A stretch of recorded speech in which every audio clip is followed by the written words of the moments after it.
Hello, ഇന്ന് ഞാനിവിടെ വന്നിട്ടുള്ളത് വൈകുന്നേരം ചായക്കൊക്കെ പറ്റിയ ഒരു കിടിലൻ സ്നാക്കുമായിട്ടാണ്. അപ്പം നമുക്ക് നോക്കാം എങ്ങനെയാക്കാമെന്ന്. 1/2 കപ്പ് ഇളം ചൂട് പാലെടുക്കുക. അതിലേക്ക് 1 ടീസ്പൂൺ ഇൻസ്റ്റൻറ്റ് ഈസ്റ്റ് ചേർക്കുക. പിന്നെ അതിലേക്ക് 1 ടേബിൾ സ്പൂൺ ഷുഗർ ചേർക്കുക. നന്നായി ഇളക്കി യോജിപ്പിച്ചിട്ട് ഒരു 15-20 മിനിറ്റ് മാറ്റി വയ്ക്കുക.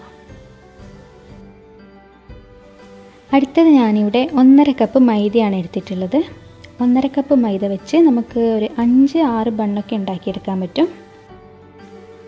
ആവശ്യത്തിന് ഉപ്പും 1 മുട്ടയും പിന്നെ നമ്മൾ നേരത്തെ മാറ്റി വെച്ചിട്ടുള്ള പാലും കൂടെ ചേർത്തിട്ട് നന്നായിട്ടൊന്ന് കുഴച്ചെടുക്കുക.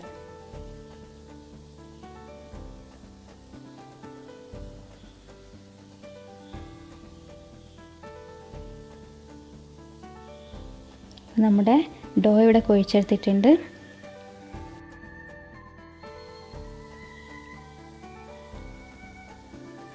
ഇനി ഇതിലേക്ക് 1 ടീസ്പൂൺ ഓയിലും കൂടെ ചേർത്ത് ഒന്നും കൂടെ കുഴച്ച് മിക്സ് ചെയ്ത് വെക്കുക. ഇനി ഒരു 2 മണിക്കൂറത്തേക്ക് ഇത് പൊങ്ങാനായിട്ട് മാറ്റി വെക്കാം. ഇനി നമുക്ക് ഇതിന് വേണ്ടുന്ന ഫില്ലിങ് തയ്യാറാക്കാം. ബോൺലെസ് ചിക്കൻ വളരെ ചെറുതായി കട്ട് ചെയ്തത്, അതിലേക്ക് 1 ടീസ്പൂൺ മുളക് പൊടി ചേർക്കുക. കുറച്ച് മഞ്ഞൾപ്പൊടി, ആവശ്യത്തിന് ഉപ്പ് ചേർക്കുക.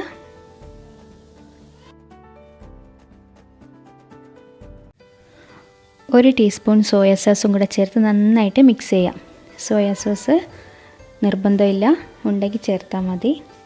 എല്ലാം കൂടെ നന്നായിട്ട് മിക്സ് ചെയ്തെടുക്കുക. ഇനി നമുക്കൊരു പാൻ വെച്ച് നന്നായിട്ടൊന്ന് ഫ്രൈ ചെയ്തെടുക്കാം.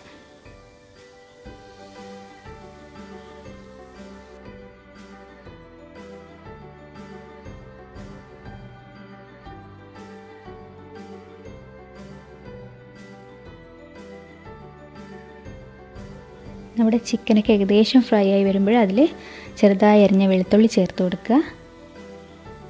ഒന്നും കൂടെ നന്നായിട്ട് വഴറ്റിയെടുക്കുക. അതിലേക്ക് തന്നെ നമുക്ക് പച്ചമുളകും വലിയ ഉള്ളിയും കൂടെ ചേർത്തിട്ട് വഴറ്റിയെടുക്കാം.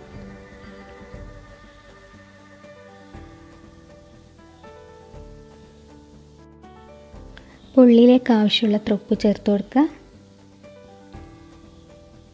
എല്ലാം കൂടെ ചേർത്ത് ഇളക്കി യോജിപ്പിക്കുക. ഇതിലേക്ക് നമുക്ക് ക്യാപ്സിക്കം കൂടെ ചേർത്ത് കൊടുക്കാം. ക്യാപ്സിക്കം ചേർത്ത് കഴിഞ്ഞാൽ പിന്നെ ഒരുപാട് നേരം വഴറ്റണ്ട.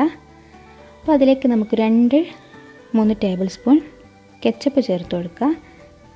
അപ്പോൾ ഇതാണ് ഇതിൻ്റെ ശരിക്കും ടേസ്റ്റ് വരുന്നത്. ഇതെന്തായാലും ചേർത്ത് കൊടുക്കണം. അപ്പോൾ നമ്മുടെ മസാല ഇവിടെ റെഡി ആയിട്ടുണ്ട്. ഇനി നമ്മൾ നേരത്തെ മാറ്റി വെച്ച ഡോ എടുക്കുക. അത് പൊങ്ങിയിട്ടുണ്ട്. അപ്പം നമുക്കത് കുഴച്ച് ഉരുളകളാക്കിയെടുക്കാം.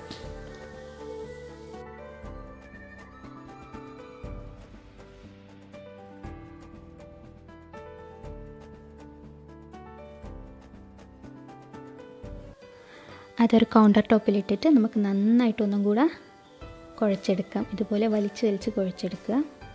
അപ്പോൾ നമ്മുടെ ബണ്ണ് ശരിക്കും നല്ല സോഫ്റ്റായിട്ട് കിട്ടുള്ളൂ.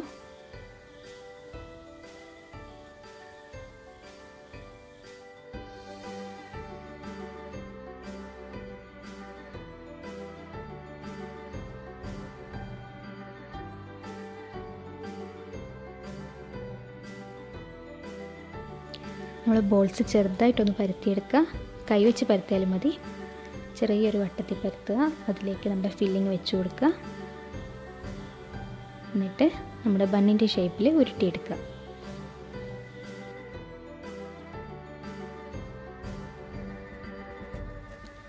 ബാക്കിയുള്ള എല്ലാ ബോൾസും നമുക്ക് ഫില്ല് ചെയ്ത് വെക്കാം. എന്നിട്ട് നമുക്ക് ഇതൊരു 10-15 മിനിറ്റ് നേരത്തേക്ക് കൂടെ ഒന്ന് മാറ്റി വെക്കാം. അപ്പോൾ 10 മിനിറ്റ് കഴിഞ്ഞിട്ടുണ്ട്. ഇനി നമുക്കിത് ഓയിൽ ഫ്രൈ ചെയ്തെടുക്കാം.